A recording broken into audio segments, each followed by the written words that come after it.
Something that I never expected ever in my life was to be inspired by a stay-at-home mom. And I quickly got to see that that's where my inspiration came from when it came to femininity. Growing up, I had seen strong women. Growing up, I had experienced and seen ambitious women within the family. Um,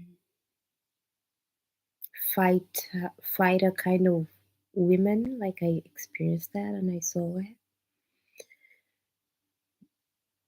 And it was just like a well-being. But growing up, I looked down on marriage. I looked down on people who just ladies staying at home. I didn't see any significance in it. In my perception, most ladies I saw in that arena um, didn't get the best treatments, didn't have the best kind of lives. It's like, in my perception, they lived, and my experience back then, they lived on handouts and.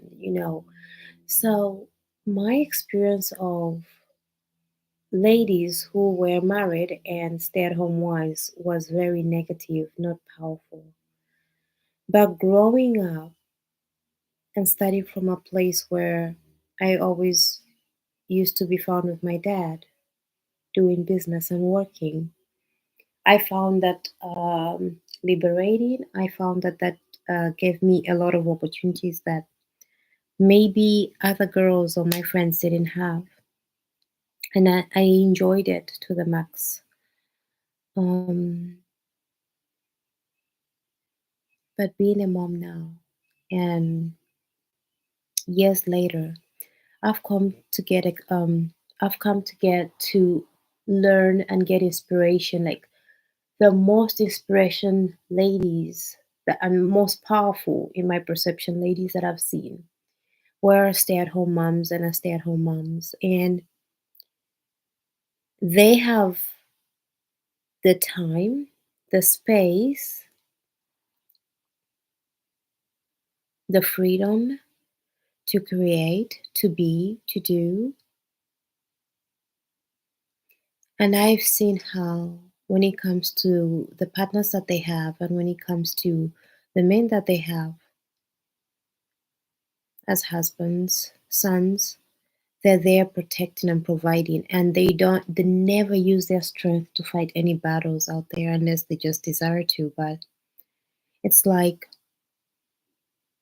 it's shown me this other world, which makes me think about Cleopatra, the Queen of Egypt, first ladies, where they don't wield the sword, but the country and the kings wield the swords for them, and they use their time creating.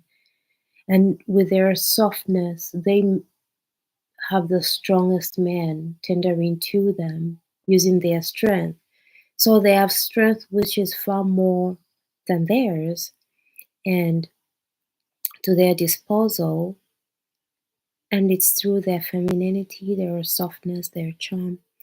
And to me, this has been very inspiring because with the experience I used to have and with my observation, most ladies who, are go getters and get what they want and are strong, usually will not have passion in relationships, usually.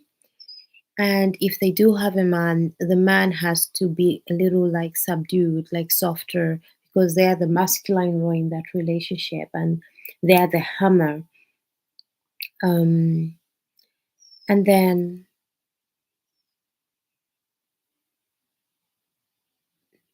it's like they exhibit this part that men have naturally. But when it comes to being feminine, I think also it's a luxury that if I even look at old movies, you would see it with the queen, royalty, you would see it with the 1% people who are very privileged. But when you look at middle class and the lower classes, it's like everyone is in survival. And if the lady is married in that dynamic, maybe the husband can't afford maids and people to help cleaning around and all that good stuff. So the lady picks up the role of the maid, the babysitters, everything. She does everything. And I've seen ladies deteriorate in that position. So, in my view and perception, you know, it is so funny because I had nannies when I was growing up, and my siblings had nannies. We had nannies and maids in the house. There was one for the kids and one for, but I never remember seeing my stepmom then. And ladies who have that as people who are glowing, happy, charming. They dress up, they take care of their bodies, their skin, their hair. I never got to see that. So in my perception, they were just like there looking stuffed in drama. But growing up, the feminine ladies I've seen, or those that have used the softness as a skill sets and something that they've cultivated, they have it all. They have husbands that adore them, or husbands that will do anything for them. Whilst on the other side, when I look at the ladies who are more in their masculine and they're more in their doing, I do notice that their husband does things, but it's like, "Ugh, it's this again." It's like out of duty obligation, but unwilling, or like being dragged to do something. Whilst the others, at the drop of a hat, they'll be there doing stuff for them. And in the meantime, they're creating their own empires at home. They are creating their own streams of income. They're into investments. They're doing, maybe they even have multiple businesses. And financially, they're very okay, but they don't pay a dime. They don't pay a cent. They have their provider. Even if they're not decked in the biggest mansion and the most expensive cars, but financially, they are very secure because the ladies were very, very smart.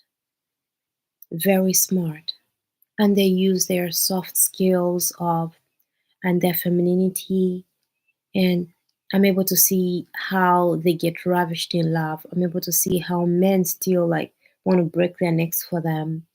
I'm able to see how they didn't sacrifice their time with their children, because even if they have babysitters and people helping at home, they are there, so the mother's presence is in the home. Something that most career women can experience. Even if they did experience, they will be so uncomfortable because they haven't cultivated that within themselves.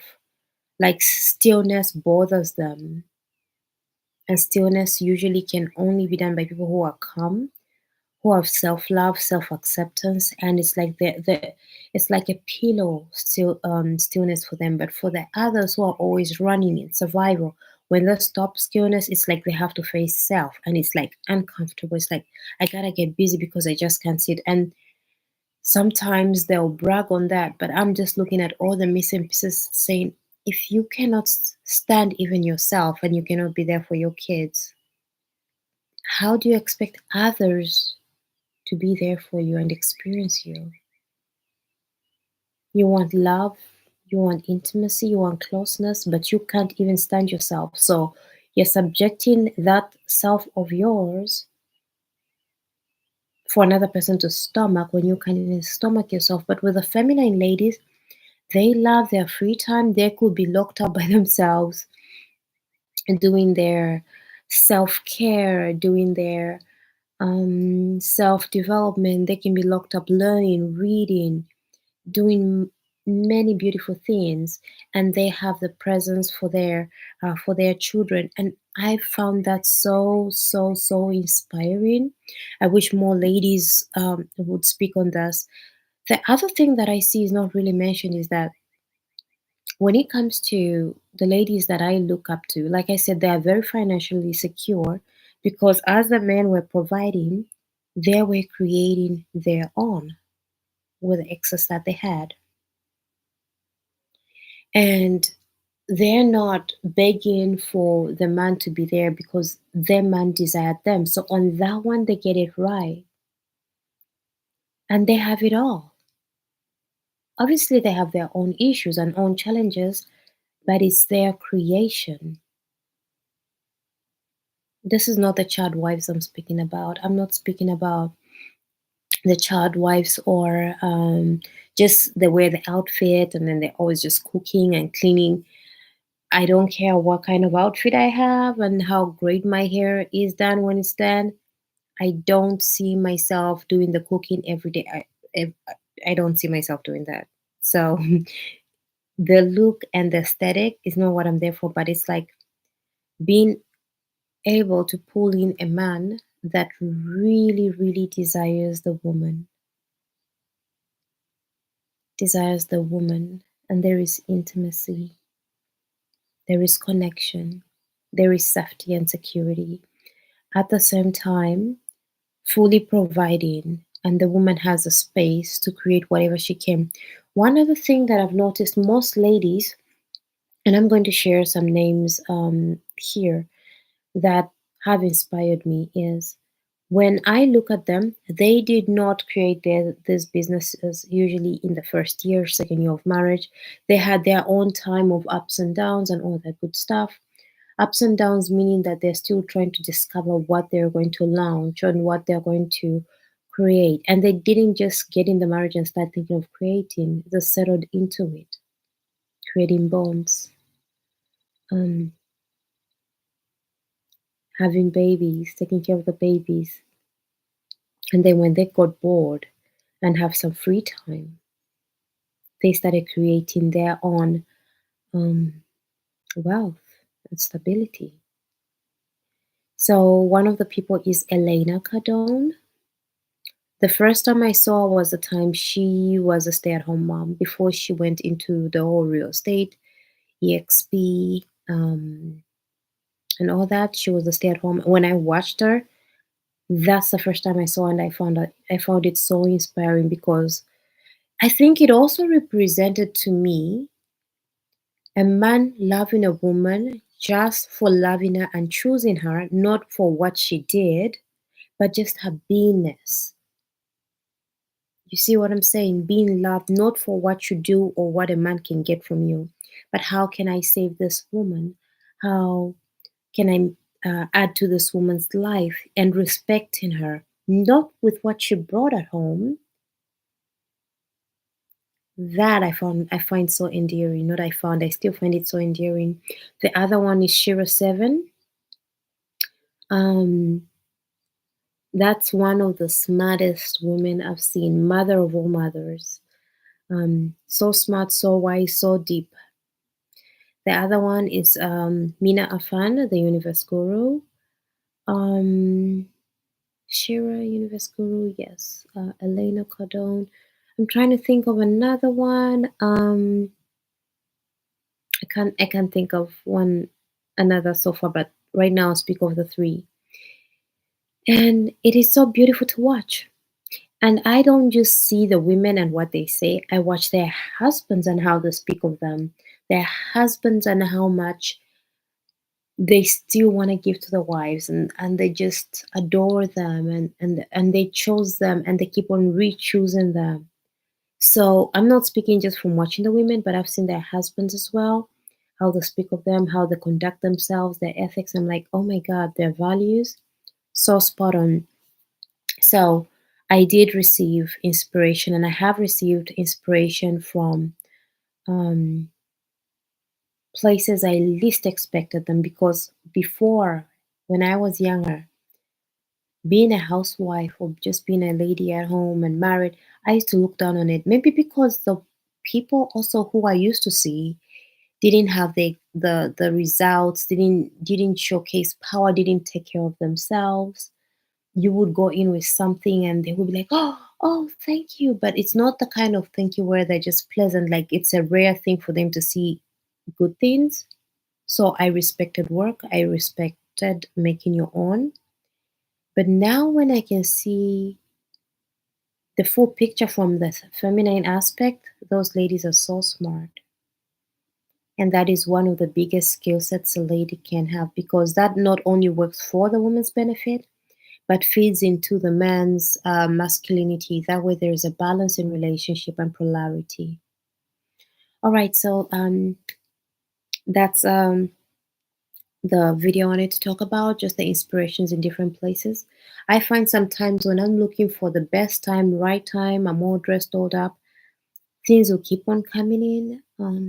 My mom right now has cancer, and sometimes from nowhere, maybe the just the time I planned on making a live, she'll ask for a snack or something, and then I lose the momentum. So this time, in a tea, my hair not brushed, I was like, let's do it. Let's go. So you can get inspirations from places unknown, and femininity is not just the physical look, how you speak, how you conduct yourself, how you move, how you breathe. It's the energy within you that you embody. It's light, it's warm. And being feminine, sometimes people can just talk about the outside, the dress, the cute, everything, but the energetics as well, that one is not just pausing to be something, but embodying something through the way we are. Anyway, so thanks for watching. Have a great evening.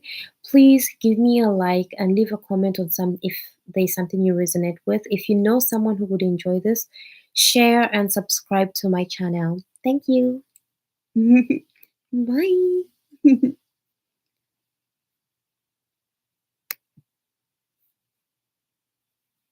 Bye.